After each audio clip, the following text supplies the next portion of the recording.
Well, we are back with another bourbon of the week, and today we are going to find out if A124 from Elijah Craig Barrel Proof can follow up on C923. C923 was a fan favorite, some calling it the best Elijah Craig ever released in the Barrel Proof program, so we're going to pour this up, and during this Bourbon Bomb of the Week, of course, we're going to put them side by side, but in the meantime, everybody knows before we get started on all of that, time for the traditional sip. Cheers, y'all.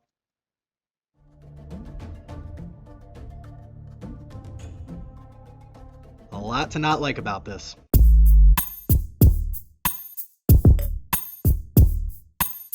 That's right, I do say there is a lot to not like about this. Number one, let's talk about it. They dropped the 12-year age statement on this, and this one is coming in at 10 years, 9 months, which is the lowest age statement that they've ever produced. Also coming in at 119 proof even, which is the second lowest proof that they ever produced. I believe B521 was the lowest proof that they put out at 118.2. So this is the second lowest proof and the youngest age statement. 10 years, 9 months when we're dropping that 12-year age statement is kind of tough. We do know that's the youngest whiskey in there. There's probably some older stuff in there as well. So let's try this out. We're going to put it through the gauntlet. Price, taste, drinkability. Let's start with drinkability. How much ethanol kick does this have? See, the one thing I was hoping this was going to give me is a lot lower of an ethanol kick on it, but it's not. It's up there battling the 125s, the 130s for the Elijah Craig barrel proofs, and it's still sipping that way. I don't love that. Maybe battling between the first sip of whiskey of the night and also that rye spice on here, because there is a very predominant rye spice on this, but there's still an ethanol kick. When you put it to your nose, you get that ethanol kick, and everything about this glass screams hot, and I don't love that at all. Normally a Kentucky hug doesn't bother me, right? If it hits the back of the palate and warms you up on the way down, that's not normally a bad thing. And at 119 proof, you're kind of usually expecting that. But for this one, it hits the back of the palate and it kind of burns a little bit. The top of the tongue tingles. So for this one, definitely not my favorite when it comes to drinkability. We give it a 7.0 if it drinks right at its proof. I've got to drop this. Again, we're being very, very tough this year on some of these things when it comes to price, taste, drinkability. So I'm going to go fives. I'm going to go like a 5.43. I think I would blind this in like the 125 to 130 range, if I'm being quite honest with you. And I wish I could tell you on taste we're going to follow up with something a little bit better, but for me, this is very, I want to use the word sharp here. It's very punchy. It's very fragrant when it comes to that rye spice. You get that allspice, you get that black pepper, you get that peppercorn. That's about it though. It's very one-dimensional. I don't get a lot of sweetness on this. I go right into that rye spice on this. I wouldn't call it a rye. Sometimes I think, oh, if it's a high rye, you do get a lot of rye spice. Maybe I would say it tastes like a rye. It doesn't taste like a rye. You can still tell it's a bourbon. There are vanillas, there are caramels there, but for some reason, this seems very one-dimensional and not complex to me at all. And that's going to be tough going up against C923 in our Bourbon Bomb of the Week. Yeah, see, this is just warm, it's sharp, it's bitter. There's a lot of oak on this that I wasn't expecting at 10 years, 9 months, especially compared to stuff that's 12 years and 13 years that they put out as well. This right here, I'm trying not to compare it to other Elijah Craig barrel proofs and letting it stand on its own 2 feet, but it just can't do that. It doesn't stand up to what I'm used to with Elijah Craig barrel proofs. At the beginning of drinking Elijah Craig, I didn't like it, right? I told everybody, stop sending me Elijah Craig barrel proofs. I don't enjoy them. I think there's something funky about that. I feel like they've gotten away from that, at least for my particular palate, but for this one right here, it seems like they're going back to that. So my tasting notes on this are going to be pretty simple. You're going to get a little bit of vanilla and caramel in the mid palate there. The front opens up to that rye spice, that black pepper, that peppercorn, and then the oak on the end, but it's like a bitter oak that I talked about before, not a sweet oak, which is what I normally like. One more sip will give you a score when it comes to taste. We give it a 7.0 if it's an average tasting bourbon. And again, we're going to be under that 7 mark. Do I think it's a bad bourbon? Not by any means. Do I think that it's not as good as it should be or not as good as what we're used to for Elijah Craig Barrel Proof? Absolutely. But standing on its own, it's not an awful drink. I'm going to give this like a 6.37 when it comes to taste on this. It doesn't deserve to be any higher than that. And last but not least, of course, we have to get into price on this. And this bottle still sits at $75, guys. $75 is not a bad ask for this at all. We talk about best bang for your buck. I still think Elijah Craig Barrel Proof, even their worst expression at $75, is better than some of the worst stuff that I've had at $200. There's bottles I won't touch that I've spent $200 on, and I will drink this again. I'll blind it against other Elijah Craig Barrel Proofs going forward. So the experience of owning this for $75 isn't bad. One more sip will give you a score when it comes to price.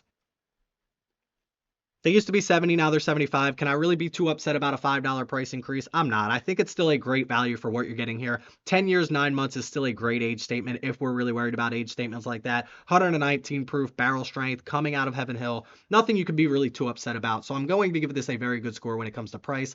Again, I put out a poll the other day that said the average price of a bottle of bourbon, 50, 75, 90, or 100 plus. 50 ended up winning, which is what we used to use, but I still think it's in that 75 to 90 range. We're going to stick with that for now until I do a little bit more market research. But at $90 as our average and $75 on this price, we've got to give it a good one. Let's go like 8.62 when it comes to price on this. But listen, while I add these scores up, let's find our C923 and compare it to the A124 and see if it's really that much worse. Let's get it.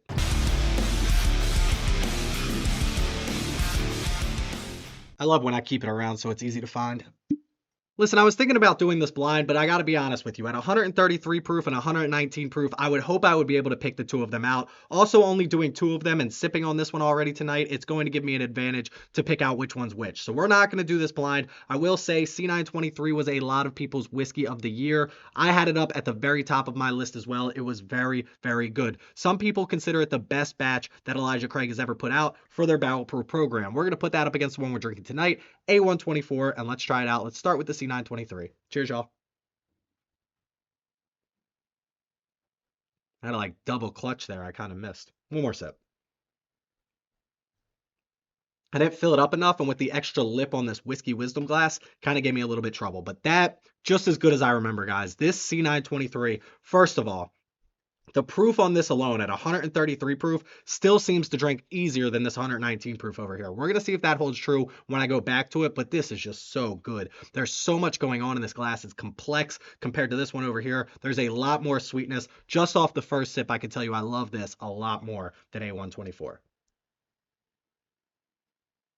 I wish I could explain the mouthfeel on this. This one feels so much more viscous. You can almost see it in the legs when it comes down the glass here. It's so much more thick. There's so much more density in the actual glass. This one in here, it's just one on the glass, there's no real legs on it. And two, when you put it in your mouth, this is pause. When you actually sip it, it's very, very like, what's the word? What's the opposite of viscous?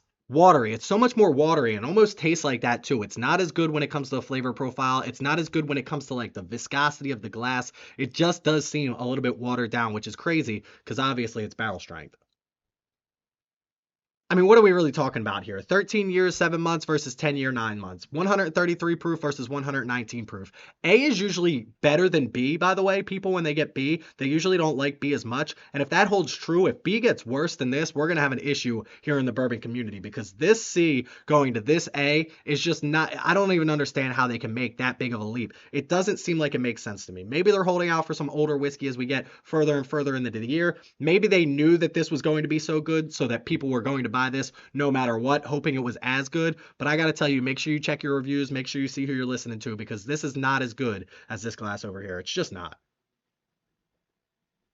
Feels dense, feels heavy. You get the vanillas, the caramels, a very good sweetness on the front of this. That Heaven Hill nuttiness is not overwhelming. The oak on the end of this is a sweet oak. It's not a bitter oak. Compared to everything that I talked about on this glass, it's not even close. We're going to finish these up, and that's going to be our Bourbon Bomb of the week. This isn't close. This doesn't compare to this bottle at all, and that's a reason that this bottle is going to do so poor compared to how I scored this bottle earlier last year.